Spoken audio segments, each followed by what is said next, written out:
Welcome friends to another r/ProRevenge video. Today we've got a crazy story of getting a math teacher arrested. But first, if you enjoy this story, make sure to hit those like and subscribe buttons down below so you never miss any of my daily videos. Our story of the day is evil math teacher smashed my iPhone, so I got him arrested. When I was in school, I always had a bit of a mischievous side to me, playing pranks on friends, organizing practical jokes on teachers, doing ridiculous things in class to spice up a boring lesson. This kind of stuff was basically second nature to me. Of course, for the most part, it was just your normal adolescent fun. Harmless stuff like taping my friend Nick's pencils to his desk when he fell asleep in history class, or using a teacher's email address to sign them up for a Russian dating site. You get the idea. Sometimes, though, I would go too far, and a prank idea that had seemed absolutely genius in my head, everyone's going to love this, would go nothing like the plan and end up actually causing some real damage.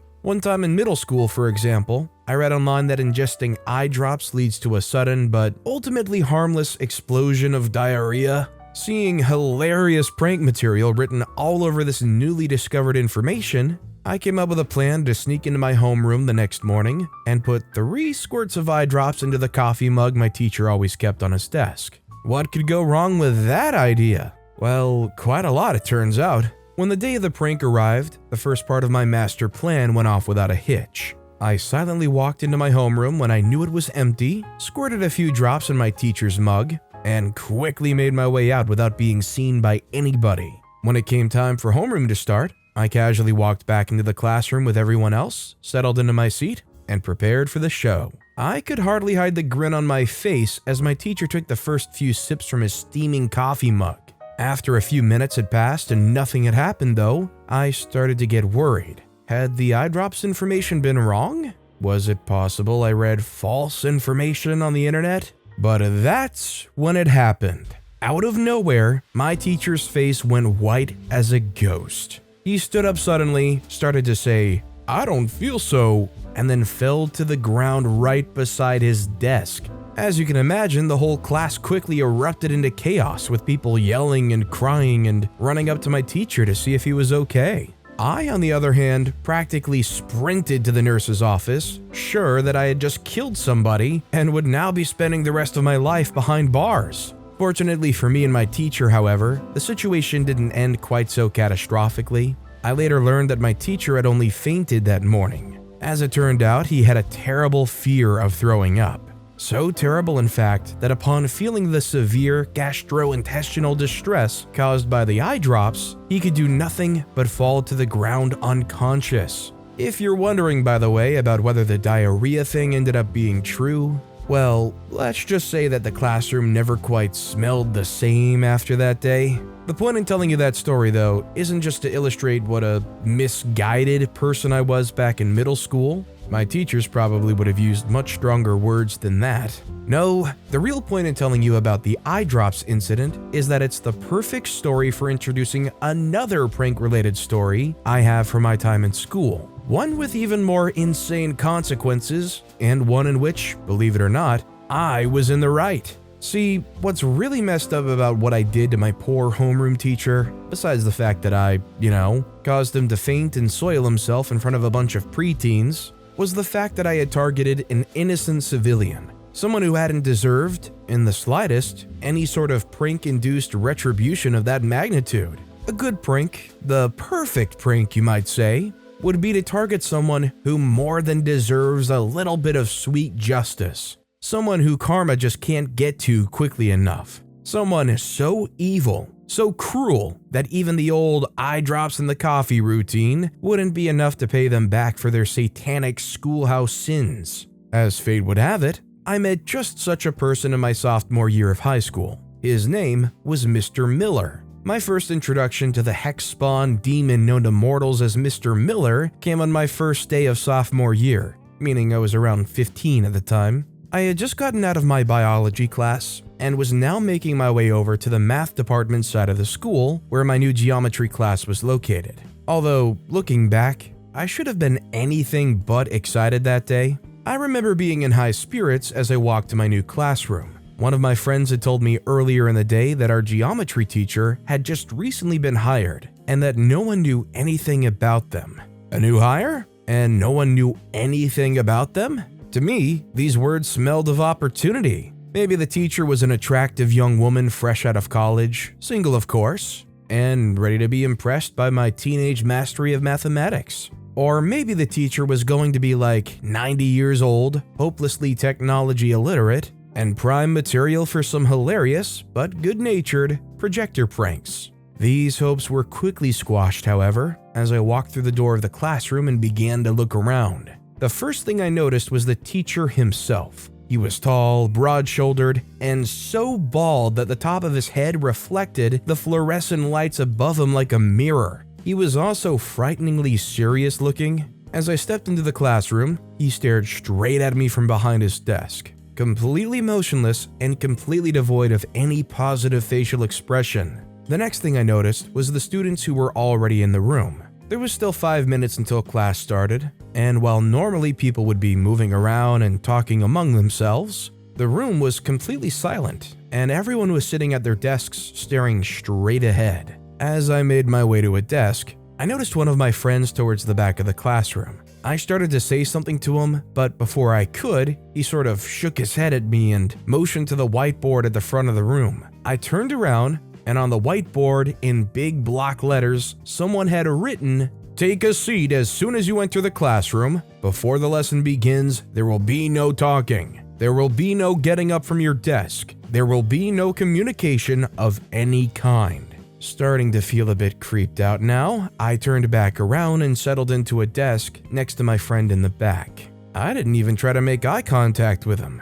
After what felt like years of sitting silently and staring towards the front of the classroom, in reality it was probably like 5 minutes, the teacher suddenly stood up from the chair behind his desk. Still not saying a word, he walked over to the whiteboard and began to add something else next to his pre-class warning message, "Mr. Miller, 3rd period geometry, lesson 1. After finishing his work on the whiteboard, he turned to face the class and began to speak for the first time since I'd entered the room. His voice was deep and he talked slowly, like he wanted to stretch out his words. "As you can surely see from the whiteboard," he started, "my name is Mr. Miller, and I will be teaching you all geometry this year. Before I can do that, however, we must go over some ground rules." He then paused to individually look at every student in the classroom before continuing his psycho monologue. "First rule, there will be no talking allowed in this classroom unless you are specifically permitted to do so.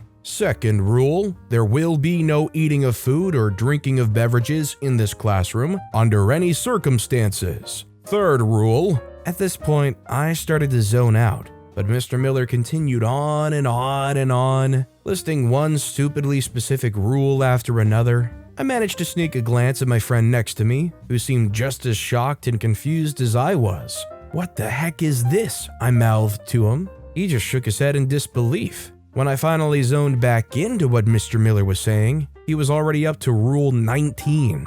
"There will be a 30-question quiz administered every Monday, Wednesday, and Friday of this school year. If you're unable to attend class on a designated quiz day, I will have no choice but to assign you a 0 for that day's quiz. There will be no exceptions. 20th rule." At this point, I had had enough. I decided that I had to shake things up somehow. Surely this guy wasn't actually as strict as he was trying to make us believe. Without thinking, I raised my hand and interrupted Mr. Miller while he was in the process of delivering Rule 20. "Mr. Miller," I said, "what if we have a valid excuse for being absent? Like, what if we're sick or we have to go to a funeral or—" "Silence!" Mr. Miller was staring straight at me, fuming. "Although you're undoubtedly too thick-skulled to understand what's going on, you," he said while pointing at me, "have just broken the first rule of this classroom." He started to walk over to where I was sitting in the back. I could see everyone else in the class turn to look at me with a mix of pity and horror. When Mr. Miller reached my desk, he began to speak again. "Stand up." When I didn't immediately react, his voice was back up to a yell. "I said stand up." I stood up then, staring straight ahead towards the front of the classroom. "Now," he said, When someone in this class breaks one of the rules, there must obviously be an appropriate punishment for the offender. Luckily for you, however," he said, looking down at me, "today is the first day of class, and I'm feeling uncharacteristically lenient. Therefore, you will only be given a 0 for the first 6 quizzes, along with having to go to the principal's office to explain why you're missing the remainder of today's class." "A 0 on the first 6 quizzes? How is that?" "Out," he yelled, pointing to the door. "The principal's office, now." Not in the mood to be screamed at anymore by a mentally unstable geometry teacher, I reluctantly gathered my things into my backpack and began to head for the door. On the way out, I could hear Mr. Miller speaking to the rest of the class again. "Let that be a lesson to you all today. There will be no toleration of such delinquency in this classroom." I couldn't believe it. This was hardly the first time I'd been sent to the principal's office in my life. The truth was, my pranks had gotten me sent there more times than I could even remember. But this was definitely the first time I'd been sent out of the classroom for asking a question, and 0s on the first 6 quizzes? Who did this guy think he was? It was then and there that I decided something had to be done about Mr. Miller. As I approached the familiar entrance to the principal's office, I realized the opportunity to set the situation straight might have already have been given to me, and by none other than the problem man himself. See, the convenient thing about being sent to the principal's office so often is that you and the principal get a lot of time to get to know each other. And if you're smart about it, you can use that time to slowly but surely become friends with the principal, until you get to the point that being sent to the principal's office is like being told that you've got to go hang out with your friend for 30 minutes. I had reached that point with Principal Nelson by freshman year. That's why I was smiling as I knocked on the entrance to his office. Maybe, just maybe, I could use some of that goodwill I'd built up with him over the years to subtly plant the seed in his mind that Mr. Miller was no good, that he needed to go. As soon as Principal Nelson opened the door, the game was on. "Principal Nelson," I called out, like I was reuniting with a long-lost friend. "How have you been? Did you enjoy that trip to Greece over the summer?" The principal laughed and beckoned me inside his office. "I can't believe you remembered the Greece trip. It was quite the time. Though I tell you, you haven't lived until you've tried authentic Mediterranean food. And the wine." He paused, like he had forgotten he was talking to a sophomore in high school. "Well, I guess you're not quite old enough for that yet," he said, laughing. I laughed with him. "Not quite," I said as I settled onto one of the chairs in front of his desk. "Anyway," the principal said, sitting down in his big leather office chair, "what can I do for you today? Class is starting off okay?" It took everything in me not to laugh. Here I was, sitting in the principal's office, being asked what the principal could do for me. How did I do it? "Classes have been pretty good for the most part," I said. "I think I'm really gonna like my history class this year. Biology seems like it might be a little hard, but listen, Principal Nelson," I lowered my voice, trying to seem as serious as possible, "I'm not sure what you know about this new geometry teacher, but he seems like he might be a little out there, you know, a little bit unhinged." "The new geometry teacher? You're referring to Mr. Miller?" The smile had left the principal's face, and he was now looking at me like a principal's supposed to look towards a misbehaving student. "Well, that just can't be right. I know Mr. Miller personally." I say personally? Well, I'm not sure how well you know him, but today in class he was being really… "Mr. Miller," the principal interrupted, "is my cousin, and I will not have a student talking bad about a family member of mine in such a disrespectful manner. That is entirely inappropriate." "Oh no. I didn't mean to be disrespectful, Principal Nelson. Honestly, I was just trying to say that he… Enough! I've let you go on for far too long spouting this nonsense." The principal took a deep breath in. "I think it's probably time for you to head back to class." I sat there stunned for a second before grabbing my backpack and standing up. As I made my way to the door, the principal called out my name. "One last thing," he said. "If I ever get word again that you're giving Mr. Miller any trouble, there will be harsh repercussions. And I mean that." For the next few weeks after that trip to Principal Nelson's office, I didn't dare try any of my normal tricks in Mr. Miller's class. In all my years of getting in trouble and spending time with Principal Nelson, I had never seen him as serious and angry as he was the day I brought up Mr. Miller. I didn't know for sure what harsh repercussions meant, but I sure as heck didn't want to find out. In the meantime, Mr. Miller's class was becoming even more of a nightmare with each passing day. I had hoped at first that he would maybe mellow out as time went on, that maybe his first day explosion had been some sort of performance to scare us all into behaving. But that hope quickly proved to be pointless. The class was just awful. Every night for homework was page after page of practice problems, which all had to be done meticulously. Unless, of course, you wanted to get yelled at in class the next day. And sure enough, just as Mr. Miller had promised, every single Monday, Wednesday, and Friday was reserved for one of his dreaded quizzes. 30 impossibly difficult questions that no one ever knew how to answer. Turns out having a quiz every other day doesn't leave a lot of time for actual learning. But the worst part of the class was Mr. Miller himself. Among other sick pleasures, the man seemed to pride himself on how many students he could make cry in a week. I think his high score was 4. He would always stand at the front of the room, write some advanced problem on the whiteboard that he knew we wouldn't understand, and then pick a student at random to go up and solve it. Everyone dreaded being picked, because if you couldn't solve the problem, as was always the case, Mr. Miller began to tear into you relentlessly. Have you been paying attention at all? And you're one of the worst students I've ever had. And on and on and on. One time, a girl ran out of class crying after she was picked to go up, and we never saw her again. Most people said she transferred to a nearby school. Others said she moved to a completely different state. After about a month and a half of this nightmare, I had had enough. Something needed to be done about Mr. Miller. I knew Principal Nelson wouldn't be any help. After that day in his office, he had suddenly turned cold to me, frowning at me in assemblies and ignoring me in the hallway.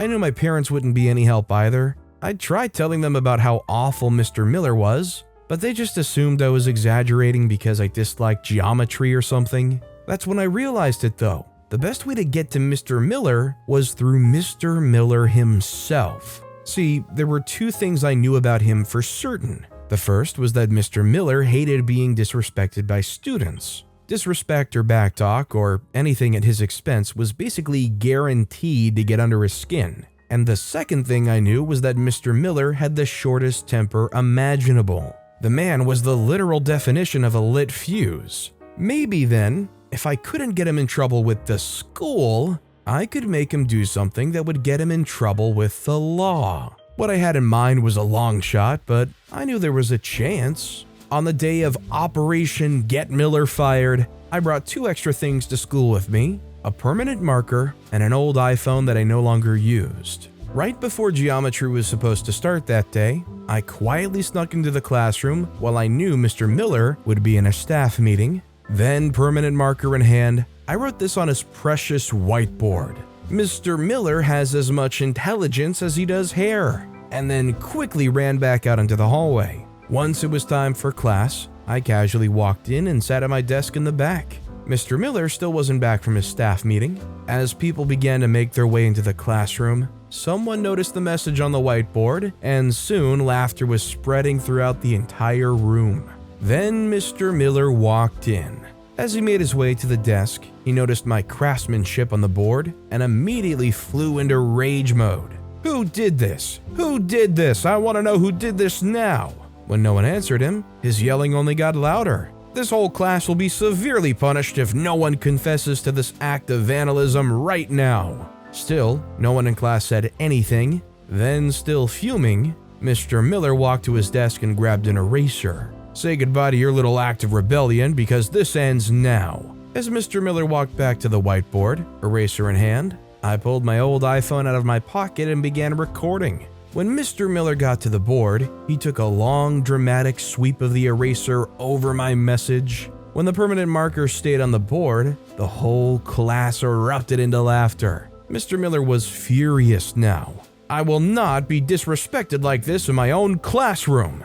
Then he noticed me in the back, recording on my phone and purposely laughing as hard as possible. You, he said as he stormed over to my desk. Of course it was you. Who else would be stupid enough to do something like this? When he had nearly reached my desk, I quickly nodded to a friend next to me, who then pulled out my actual phone and began recording.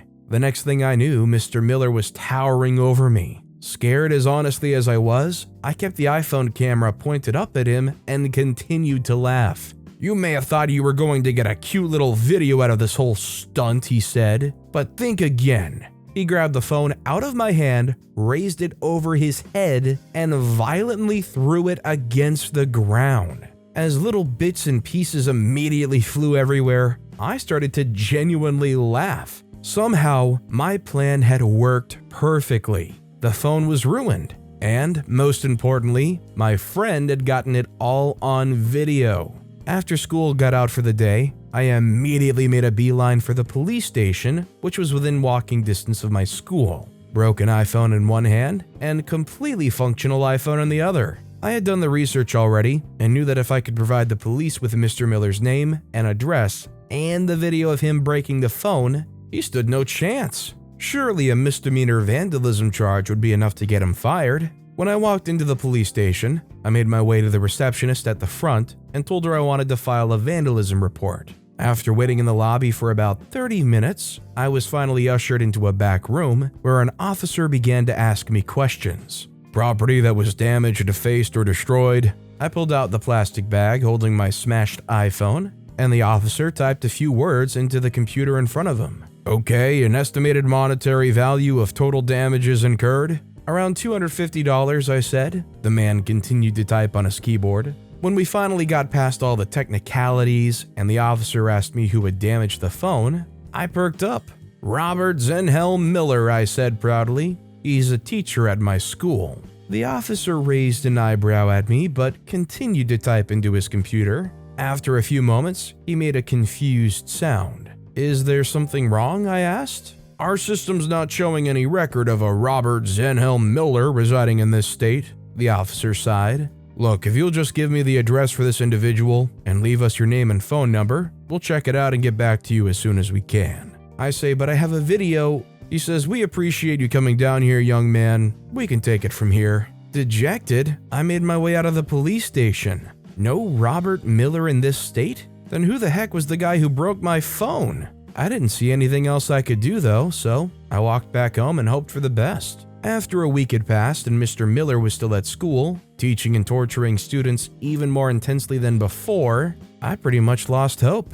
I started to forget about the stupid police report and resigned myself to an awful rest of the year. Then one day, about 2 weeks after I filed the vandalism report, the news hit the school. I was walking towards the main entrance in the morning when I noticed a group of 5 students gathering around someone in the middle. The guy was showing people his phone, and everyone seemed in shock. Curious, I walked over to them to see what was up. "What's so crazy over here?" I asked. One of the guys turned around and looked at me like I was stupid. "You seriously haven't heard? Principal Nelson got fired. And also that new geometry teacher, Mr. He turned to his friend next to him for help. "Mr. Miller," the friend said. Right, Mr. Miller," the guy continued. "Apparently this Miller guy was involved in some serious stuff. He had warrants out for his arrest in another state. Miller wasn't even his real name, they're saying."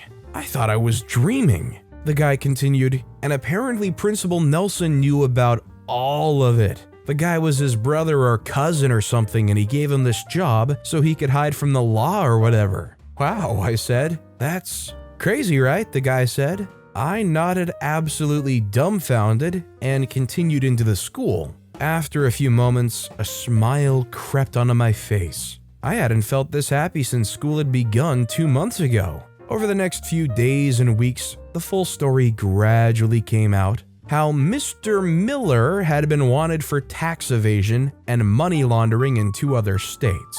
How he had changed his name and moved to my town to get away from the police. How Principal Nelson had pulled a few strings to get him a job teaching geometry, a subject he in reality knew nothing about, and how he had been discovered after police went to his address to investigate a misdemeanor vandalism charge. I never did tell my parents or anyone at the school about the part I played in Mr. Miller getting arrested. For one thing, I really doubted anyone would have ever believed me, but it also felt kind of poetic in a way. Me, the lifelong prankster, constantly clamoring for attention and laughs with my pranks, somehow silently bringing a criminal to justice without anyone knowing. through a prank. I think even the fainting eye drops teacher would have been proud of me. I'm not gonna lie, this story almost wasn't pro-revenge, this was almost nuclear revenge. While I was reading this story, I started thinking about how all the teachers I had growing up were, and if I ever had anyone as angry as this guy was, pre-finding out about his misdemeanor and stuff. And legitimately, I've had a few teachers who would literally yell at students. Apparently, one of the teachers I had actually threw a book at a kid one time. Wasn't during my class period though. It made me wonder, for all you guys in the comments, have you ever had a teacher that was this angry, upset, uptight? I'd like to know about your guys' school experiences in the comments down below. As for this guy, this dude was insane, and honestly it's kind of scary after you go back and realize that shift in behavior from the principal and how much stuff was really being covered up behind the scenes. This was a dude who should have been behind bars and not been covered up for, let alone covering up for him by giving him this job where he's alone with kids in a room literally all day. I'm just kind of wondering what charges that principal would have gotten from all this. But with that being said, that's all the time we have for today. Now, if you want to hear another revenge story that was even more insane than this one, click on that left video. Or, if you missed my latest video, click on the right. But with that said, I'll see you all next time for some more stories.